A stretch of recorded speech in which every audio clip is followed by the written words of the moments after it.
Ingat Nabi kata setiap sesuap kita jamu orang makan sesuap, Allah jadikan sebesar gunung hari kiamat. Makna kalau kita jamu nasi di rumah kita, orang makan 10.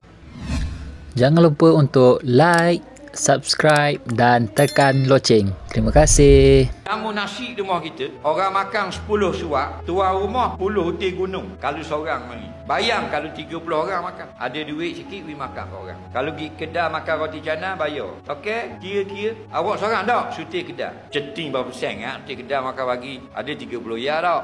13 orang ada 30 ya. Bukan Kuala Lumpur. Hotel Concot deh. Makan pagi seorang 120. Kuala Lumpur. Sini suti kedai kalau makan tengah hari ada 80 ya. Nasi belah orang makan. Betul tak?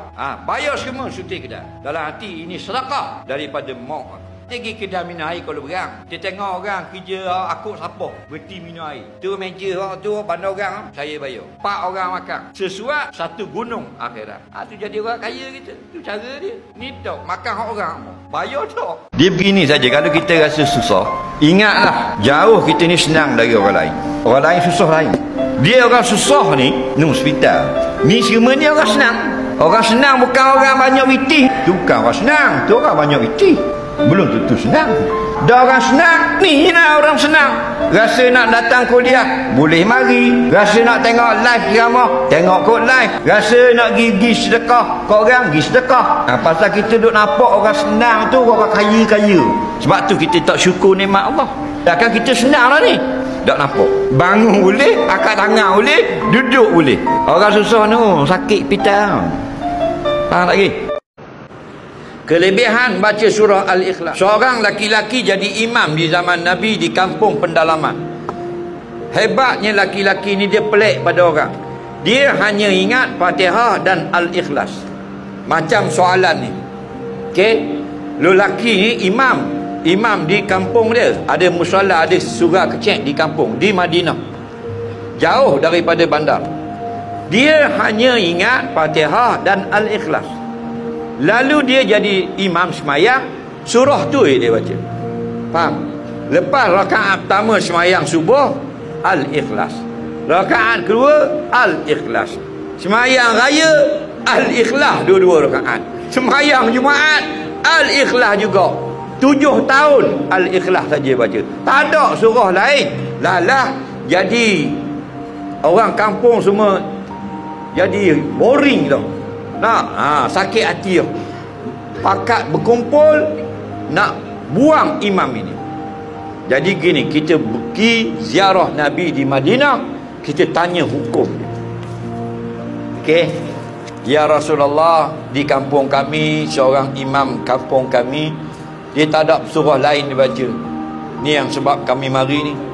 Sembahyang subuh Al-Ikhlas, sembahyang zuhur Al-Ikhlas, sembahyang maghrib isya Al-Ikhlas, tarawih pun Al-Ikhlas, habis benda semua surah Al-Ikhlas.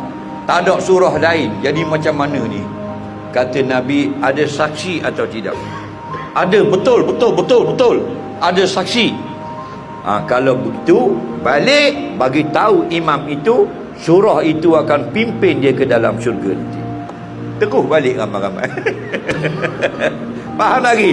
Nampak? Mana teruskan surah Al-Ikhlas sampai mati. Jangan main-main. Ayat Quran satu huruf saja. Kalamullah. Man qara'a harfan min kitabillah falahul hasanah. Siapa baca satu huruf je dari Quran, satu pahala. Al-hasanah bi asyri amsalihha. Satu pahala akan digandakan 10. Siapa baca bismillahirrahmanirrahim, dia mesti dapat 190 pahala. Nampak? Kerana bismillah ada 19 huruf. Siapa yang baca Fatihah sekali, dia akan dapat 1560 pahala. Kerana Fatihah ada 156 huruf. Nampak? Tak apalah surah apa pun yang kamu ingat, nombor 1 yang wajib Fatihah. Lain pada Fatihah, fardu kifayah je kita ingat, bukan fardu ain. Nampak? Jadi kalau nak lebih daripada itu, teruskan hafal Quran. Okey, tak ada masalah. Allah cukup murka orang yang sudah tidak berharap kepada dia. Sebab tu setiap ujian kita kena rasa yang pertama ini daripada Allah. Yang kedua, dengan ujian inilah ditambahkan iman kita. Yang ketiga, setiap ujian akan dapat hasanah. Yang keempat, setiap ujian Allah jadikan kafarah daripada dosa. Dan yang kelima, walaupun kita berdoa sama-sama, Allah masih belum tunai, kita makin dekat dengan majlis ilmu, dengan masjid, dengan semayang, makin banyak diuji Allah. Balau habis laki bini begitu begini, ini semua adalah tanda Allah sayang kepada kita. Selalu rasa sangka baik dengan Allah. Bila kita sangka baik dengan Allah, Allah akan bagi yang terbaik untuk kita. Dia tegar dah, doa-doa dah, tak ubah lagi. Apa lagi kita nak buat? Teruskan berdoa dan tegar dia. Kerana inna din nasihat. Agama kita ni agama nasihat. Dia tak dengar, kita boleh pahala nasihat. Dan yang kedua, berdoa teruskan. Kerana apa? Kerana tidak boleh merubah takdir. Ada hadis kata melainkan dengan doa. Walaupun teruk benar tak perangai ini, tetap juga kita berdoa. Jangan putus asa. Ingat sampai bila-bila, tiada siapa yang menjamin hidup kamu melainkan Allah. Memang Islam menggalakkan kita lebih pandai, lebih tinggi pelajaran dan ilmu kita.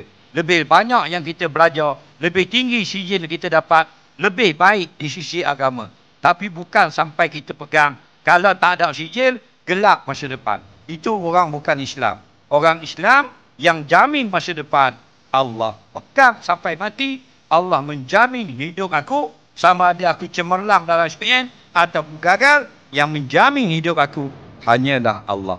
Baru betul akidah kita. Wallahualam.